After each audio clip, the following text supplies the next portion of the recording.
ہے رمضان میں تہجد کا کیا حکم ہے؟ جبکہ وطر امام کے ساتھ ادا کر لیتے ہیں تو کیا وطر کے بعد بھی تہجد پڑھ سکتے ہیں؟ کیونکہ سنا ہے کہ وطر کو آخری نماز بنانا چاہیے۔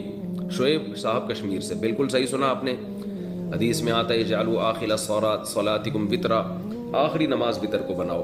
لیکن آپ صلی اللہ علیہ وسلم کا یہ حکم واجبی نہیں ہے، استحبابی ہے، کیونکہ آپ سے خود ثابت ہے وطر کے بعد نماز پڑھنا۔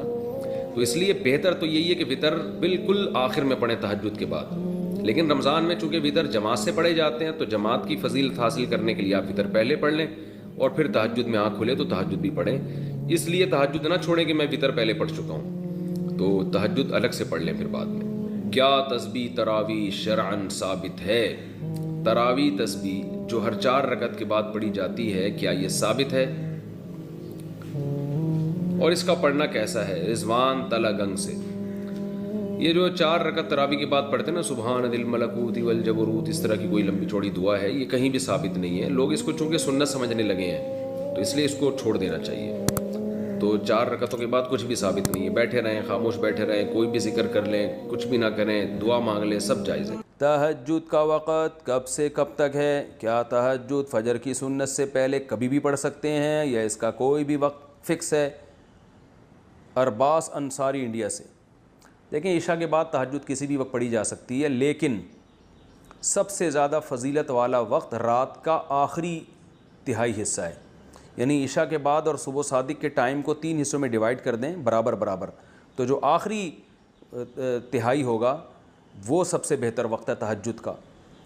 تو وہ نہیں ہو سکتا تو کبھی بھی سونے کے بعد اٹھ کے تہجد پڑھ سکتے ہیں، آدھی رات کو بھی۔ بہتر ہے کہ نیند لیں، سونے کے بعد اٹھنا یہ تہجد کا افضل وقت ہے، اور اس کی بھی توفیق نہیں ملتی تو سونے سے پہلے بھی پڑھی جا سکتی ہے، لیکن سب سے افضل ہے آخری حصہ۔ پھر چلو آخری میں نہیں پڑھتے لیکن تھوڑی نیند لینے کے بعد اٹھ کے پڑھ لیتے ہیں، یہ بھی غنیمت ہے۔ یہ بھی نہیں ہوتا چلو عشاء کے بعد پڑھ لو۔ نماز میں ہنسی آئے تو کیا کروں؟ نماز میں ہنسی آتی ہے، ویسے ہنسی آتی نہیں ہے، لیکن جب نماز کی نیت باندھنے کھڑا ہوتا ہوں تو ہنسی آنا شروع ہو جاتی ہے۔ اس کا تھوڑا سا خاندانی طریقے سے حل بتا دیں۔ محمد بلال انڈیا سے،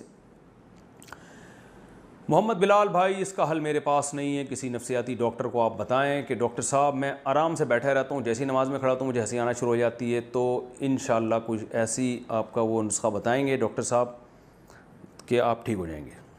مجھے تو یہی فی الحال سمجھ میں آ رہا ہے، خاندانی طریقہ یہی ہے کہ کسی اچھے سے ڈاکٹر کو آپ اپنی پرابلم بتائیں، تو وہ دیکھے گا، چیک کرے گا آپ میں کس قسم کے ایسے سافٹ ویئر ہیں جو آپ کو ویسے نہیں ہنسا رہے، نماز میں آپ کو ہنسا رہے ہیں۔ اب میری اس بات پہ آپ کو ابھی ہنسی نہیں آئے گی، لیکن نماز میں جیسے ہی آپ کھڑے ہوں گے آپ کو میری یہ بات یاد آنا شروع ہو جائے گی، پھر آپ کو ہنسی آنا شروع ہو جائے گی، اس لیے کہہ رہا ہوں فوراً ڈاکٹر کو بتائیں، میرے پاس اور کوئی حل نہیں ہے اس کا۔ محمد بلال صاحب